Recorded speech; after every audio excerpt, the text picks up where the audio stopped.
राज को सामने वाली खिड़की में एक खूबसूरत लड़की दिखी। राज जब देखा तो देखता ही रह गया। उसे लगा मानो उस लड़की को कई जन्मों से जानता है। उसकी सपनों में आने वाली लड़की। उस लड़की का नाम काजल था। काजल ने भी राज को देखा। फिर एक दिन पूछ ही लिया, आप ऐसे क्यों देखते हो? किसी ने अगर देख लिया तो बदनामी होगी। राज: जी मैं जानता हूँ, लेकिन आपको देखते ही पता नहीं मुझे क्या हो जाता है। ऐसा लगता है मैं आपको कई जन्मों। काजल: ओके ओके, फिल्मी डायलॉग बंद। लेकिन प्लीज आगे से अब मत देखना। उस दिन काजल ने मना तो कर दिया, लेकिन राज का इंतजार करती रही।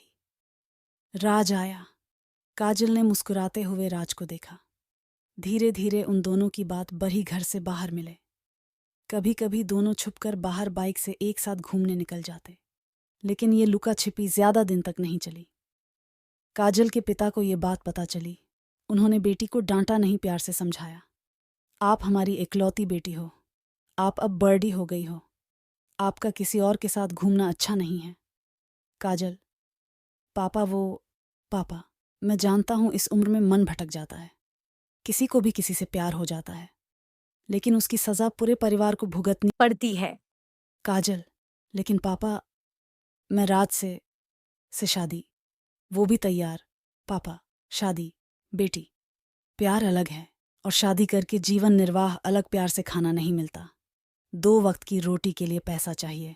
वैसे भी वो हमारी जाति का नहीं है।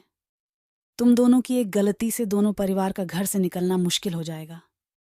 काजल: लेकिन मैं उसके बिना नहीं रह सकती। पापा। काजल रोने लगती है। पापा प्यार से आंसू पोंछते हैं और बोलते हैं, तो तुम दोनों भागकर शादी कर लो। मैं तुम्हारी माँ और गांव से कह दूंगा विदेश पढ़ने गई है। काजल को पिता का प्यार देख रोना आ रहा था। वो पिता को छोड़ कर जाना नहीं चाहती थी, लेकिन राज को भी खोना नहीं चाहती थी। रात भर सोचती रही, क्या करे? क्या वो अपने स्वार्थ और प्यार के लिए बचपन से प्यार करने वाले, छोटे छोटे हाथों को पकड़ कर चलना सिखाने वाले को हमेशा के लिए छोड़ डैश कर चली जाए? नहीं। काजल ने पिता से इजाजत ली रात से अंतिम बार मिलने की। अगले दिन वो राज से मिली और राज से सारी बात बताई। राज: तुम्हारा मन क्या कहता है? काजल: जिन्होंने मुझे चलना सिखाया, बोलना सिखाया, उन्हें धोखा देने का मन नहीं करता, लेकिन तुम्हारे बगैर रह भी नहीं सकती। तुम जैसा कहो, मैं तुम्हारे साथ मरने। राज ने काजल के मुंह पर हाथ रख दिया। राज ने रोते हुए कहा, नाज है मुझे अपनी मोहब्बत पर। मैं तुम्हारे बिना कैसे रहूंगा मुझे नहीं पता, लेकिन तुम हमेशा खुश रहना। तुम्हारी खुशी देख मैं जी लूंगा। काजल ने भी रोते हुए जवाब दिया, मैं भी तुम्हारे बिना नहीं रह सकती। राज: लेकिन मैं मजबूर हूं, बस तुमसे आखिरी बार मिलने। राज: रोना नहीं काजल, अगर ये हमारी आखिरी मुलाकात है तो इसमें आंसुओं नहीं, खुशी होनी चाहिए, जिसे देख मैं जिंदगी भर याद कर जी लूंगा। दोनों एक दूसरे को बाहों में भरकर शांत हो जाते हैं। काजल: तुम मेरी शादी के दिन आओगे? राज: आऊंगा, जरूर आऊंगा, और जी भर कर नाचूंगा। जी भर कर राज फिर रोने लगता है।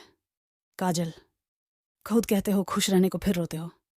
राज: ये कमबख्त आंसू भी ना रोकने से भी। But no, I am happy now. फिर शांति। कब शाम हो गई पता भी ना चला। दोनों दूर तक एक दूसरे को देखते हुए विदा हो गए। नियत समय पर काजल की शादी तय हो गई। बारात भी आई, बहुत सारे रस्म भी हो गए, लेकिन एकाएक लेडी डहके ने शादी रोक दी। उसके हाथ में कुछ फोटो थे, राज और पूजा के। उसने उसी समय राज को बुलाने को कहा। चारों तरफ कानाफूसी होने लगी। सभी काजल के चरित्र पर आवाज उठाने लगे। दूल्हा: तुझे तेरे प्यार काजल की कसम, तू काजल से प्यार करता है या नहीं? राज: वो मैं। दूल्हा: अगर मगर कुछ नहीं, हाँ या ना? राज: हाँ। दूल्हा: राज सिन्हा की प्रेम कहानियों का बहुत असर है। तुम पर झूठ बोल देते तो मर जाती क्या? ये। हाँ, जब रस चूस लिया तो क्या मैं शादी करके गुठली चूसूंगा? कितने बार हनीमून मनाया है? बोलना। सभी की नजरें कभी राज को तो कभी काजल को। काजल को लगा वो मर क्यों नहीं गई इतनी बातें सुनने से पहले। राज: आप गलत सोच रहे हैं, ऐसी कोई संबंध। दूल्हा: कोई प्रूफ है तुम्हारे पास? राज ने काजल की तरफ देखा। वो बस रोए जा रही थी। राज, हाँ प्रूफ है। दूल्हा, तो दिखाओ। प्रूफ दिखाएंगे। राज, मरता हुआ आदमी कभी झूठ नहीं बोलता। काजल को मैंने दिल से प्यार किया है, कभी भी उसे गलत नजरों से नहीं देखा। वो कल भी पाक थी, आज भी पाक है। इतना कहकर राज 2 मंजिले से नीचे कूद जाता है। उसका शरीर दूल्हे के कार पर गिरती है। काजल राज को चिल्लाती हुई किनारे आती है। राज की हालत देख और जोर से रोने लगती है। काजल, हो गया ना विश्वास तुम्हें दीपक माथुर? तुम तो सोनिया के पीछे पीछे कॉलेज में घूमते थे। मैंने तुम्हें उसके बारे में कुछ पूछा नहीं ना? अब हो गई ना तसल्ली? राज, राज, अगर उसे मुझसे सच्चा प्यार नहीं होता तो मैं आज यहां नहीं होती। वो कब का मेरे जिस्म से खेल कर मुझे भगा कर ले गया होता और किसी कोठे पर बेच देता। नहीं रहना इस पापी दुनिया में, तुम लोगों के बीच नहीं रहना। राज, मैं आ रही हूं। काजल ने भी ऊपर से छलांग लगाई। वो भी कार पर धड़ाक। दोनों के सर फट गए थे। पूरा कार खून से लथपथ हो रहा था। राज ने हल्के से आंखें खोली। राज, दर्द हो रहा है। काजल, नहीं। तुम साथ हो तो दर्द कैसा? फिर दोनों ने एक दूसरे के हाथों में हाथ पकड़ ढहा और हमेशा के लिए आंखें बंद कर ली। आज पूरा जमाना देख रहा था, लेकिन किसी में हिम्मत नहीं थी कि इन दोनों बेपनाह मोहब्बत करने वालों पर उंगली उठाए। शिक्षा, कोई भी युवा गलती करता है तो उनके गार्जियन अगर प्यार से आराम से समझाए तो वो युवा समझ सकता है। और दूसरी ये बात, मौत सॉल्यूशन नहीं है। आप ऐसा ना करें।